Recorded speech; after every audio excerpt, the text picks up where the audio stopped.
ลองอันสุดถูกลีจ้ำด้วยมือไปตายก้นเจออันซื้อข้อมือ2เซตเตอร์ทีกว่า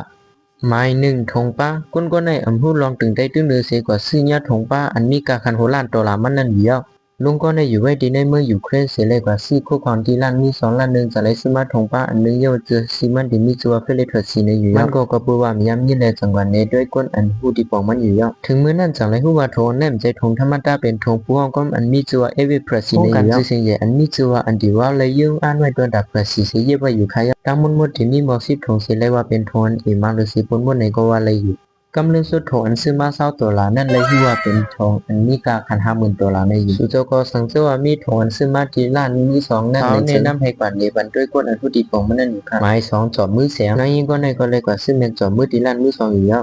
เสียงลงนั่นก็ย้อนบัวมันใหญ่น่ะเล่นนางยิงก็นั่นก็ถามว่าเป็นอันปลอมในก้วยก็ว่านึงโอ้ยก็มันอันผู้ลองเสียงนั่นจังละนี่มันว่ามันบุญเสียงอันตี้ในแหละมันนั่งก็จังเลยกว่าเจ็ดด้วยที่ล้านเสียงอยู่แล้วถึงเมื่อนั้นจังเลยฮู้ว่าเสียงในเป็นเสียงที่อันมีน้ำหนัก27ตัวในเส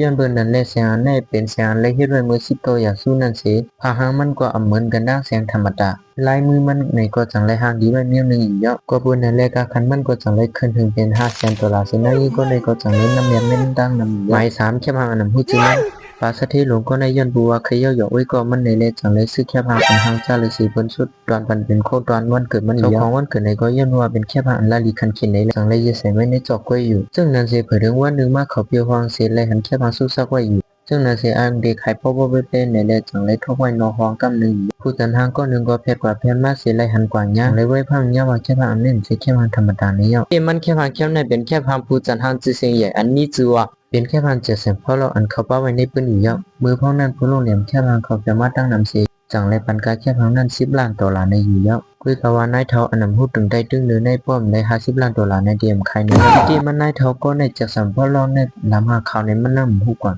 ไม้สี่ซื้อซ่อนกูหัก2ก้อนในกว่าที่ล้านมี2เสียจังเลยซื้อซ่อนเฟ้น7อัน1แล้วซื้อซ่อนเพิ่นในสิและปองในสีตาก็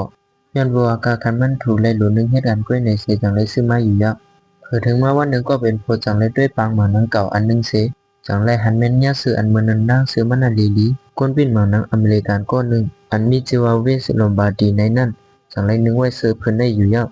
ก็เป็นโพก็แนดกว่าแจ็ดด้วยดีซื้อนั่นดีเสจังเลยหันแต้มไว้ดีแต่สิมันนั่นว่าลอมบาร์ดีในอยู่แล้วเข้ามาเหมือนซื้อลอมบาร์ดีก้อยก็ว่ามันเป็นซื้อลอมบาร์ดีกำเหลียวแล้วเพื่อเลยฮู้ว่าเป็นซื้อลอมบาร์ดีที่ได้ในนั้นก็เป็นโพก็จังเป็นเพนในออนไลน์เสร็จเลยขายออกเลยเป็น$41,000ในอยู่สังเกตว่าสูมีซื้อตันดาที่1จ้ามก้อยในเขาแนะนำมาอย่าลืมด้วยแต่สิ่งมันในอยู่ค่ะหมายหาผู้เล่นตะคิดในมือปอนึงยามซื่อๆลังเป็นที่เป็นว่า